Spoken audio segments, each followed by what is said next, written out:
আসসালামু আলাইকুম। আজকে আমরা এমন একটি জিনিস নিয়ে কথা বলবো যা প্রায় প্রতিটি গ্রামেই দেখা যায়। প্রতিটি শহরেও আছে, সবখানেই আছে। সেটি হলো লাঠি। অনেকেই ভাবেন লাঠি শুধু বয়স্ক মানুষের ভর দিয়ে হাঁটার জন্য ব্যবহার করা হয়, কিন্তু আসলে লাঠির ব্যবহার এর চেয়ে অনেক বেশি। প্রথমত, বয়স্ক মানুষদের জন্য লাঠি খুবই উপকারী। হাঁটতে কষ্ট হলে লাঠি তাদের ভারসাম্য রাখতে সাহায্য করে এবং পড়ে যাওয়ার ঝুঁকি কমায়। দ্বিতীয়ত, গ্রামের কৃষকরা মাঠে কাজ করার সময় অনেকেই লাঠি সঙ্গে রাখেন। এটি হাঁটার সময় সাহায্য করে, আবার প্রয়োজনে গবাদি পশু সামলাতেও কাজে লাগে।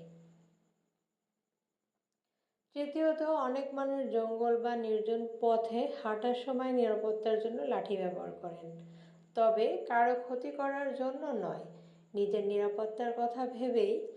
এছাড়া অনেক সময় গাছের উঁচু ডাল থেকে ফল পাড়তে, ছোটোখাটো কাজ করতে বা দূরের কোনো জিনিস টেনে আনতেও লাঠি কাজে লাগে। গ্রামের সংস্কৃতিতেও লাঠির একটি আলাদা গুরুত্ব আছে। বিভিন্ন উৎসব বা ঐতিহ্যবাহী খেলায় লাঠি ব্যবহার করা হয়। এগুলো আমাদের সংস্কৃতিরই একটি অংশ। তবে একটি কথা অবশ্যই মনে রাখতে হবে, লাঠি একটি উপকারী জিনিস হলেও এর সঠিক ব্যবহার খুবই গুরুত্বপূর্ণ।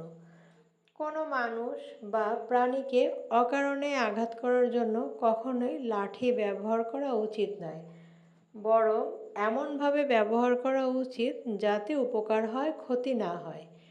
আপনাদের মধ্যে লাঠি আর কি কি ভালো ব্যবহার আছে, এটি আমাকে অবশ্যই জানাবেন।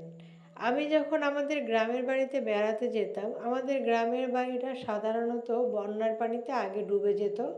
তার জন্য আমাদের গ্রামের প্রত্যেকটা বাড়ি অনেকটা উঁচু উঁচু, মানে নিচ থেকে তাকালে মনে হবে যে পাহাড়ের উপরে ঘর। এরকম মাটি উঁচু উঁচু করে এক একটা বাড়ি এক একজনের একটু ফাঁকে ফাঁকে। তো এক আত্মীয়র বাড়ি থেকে অন্য আত্মীয়র বাড়ি যেতে সাধারণতই আমরা হেঁটে হেঁটে যাই। তো ওইগুলা এত উঁচু যে আমি যখন যেতাম, আমি উঠতে পারতাম না, নামতে খুব সুন্দর করে পারতাম। তখন আমি একটা লাঠি ব্যবহার করতাম। এখন যে লাঠিটা দেখছেন ঠিক এরকম। এইভাবে লাঠি ব্যবহার করে আমি সব সময়ের জন্য আমার গ্রামে চলাফেরা করেছি এবং এভাবে করে লাঠি আমাকে উপকার করেছে। তাই লাঠির সঠিক ব্যবহার করা উচিত। লাঠি সামনে থাকলে অনেকে রাগ হলে সেটি মারার জন্য উপরে ওঠায়, এটি করা একদমই ঠিক নয়।